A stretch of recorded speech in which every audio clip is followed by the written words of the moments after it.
Cockroach জনতা পার্টিকে ঘিরে তোলপাড় ভারতে। জেনজি আন্দোলনের সূত্রপাত হতে যাচ্ছে কি ভারতে? কেন বন্ধ করা হলো ককরোচ জনতা পার্টির এক্স অ্যাকাউন্ট? আসসালামু আলাইকুম দর্শক, বার্তা নিজস্বের সাথে থেকে জেনে নিন বিস্তারিত। এর আগে চ্যানেলটি সাবস্ক্রাইব করে সাথেই থাকুন।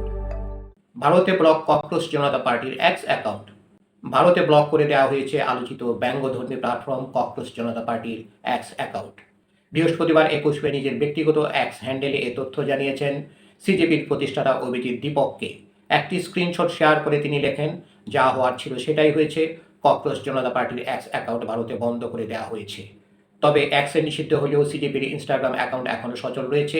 এই প্রতিবেদন লেখা পর্যন্ত সেখানে অনুসারীর সংখ্যা ছিল প্রায় 1,34,00,000। মাত্র কয়েকদিন আগে আত্মপ্রকাশ করা এই ব্যঙ্গাত্মক প্ল্যাটফর্মটি সামাজিক যোগাযোগ মাধ্যমে ব্যাপক আলোচনার জন্ম দিয়েছে। সংগঠনটি নিজেদের দ্বারা পরিচয় দেয় তরুণদের জন্য তরুণদের দ্বারা গঠিত রাজনৈতিক প্ল্যাটফর্ম হিসাবে। একই সঙ্গে নিজেদের অলস ও বেকারত্বের কণ্ঠস্বর বলেও দাবি করে তারা। সিজেপির ওয়েবসাইটে উল্লেখ করা হয়েছে, এটি একটি স্যাটায়ার বা রাজনৈতিক ব্যঙ্গধর্মী উদ্যোগ। এর প্রতিষ্ঠাতা অভিজিৎ দীপককে নিজেকে ককরোচ জনতা পার্টির প্রতিষ্ঠাতা সভাপতি হিসাবে পরিচয় দেয়। ওয়েবসাইটটিতে দলটিতে যোগ দেওয়ার জন্য একটি নিবন্ধন ফর্মও রয়েছে। তাদের দাবি ইতিমধ্যে 6 লাখেরও বেশি মানুষ এখানে নাম নিবন্ধন করেছেন। দর্শক, আরও সংবাদ পেতে আমাদের বার্তা নিউজ চ্যানেলটি সাবস্ক্রাইব করে আমাদের সাথেই থাকুন। এদিকে নিজেদের ঘোষণাপত্রে বেশ কিছু চমকপ্রদ দাবি তুলে ধরেছে সিজেপি।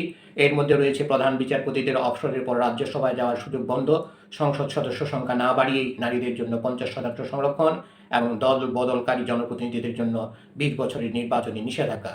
এছাড়া শিক্ষা ব্যবস্থা, বেকারত্ব এবং তরুণদের রাজনৈতিক প্রতিনিধিত্ব নিয়েও সরব রয়েছে সিজেপি।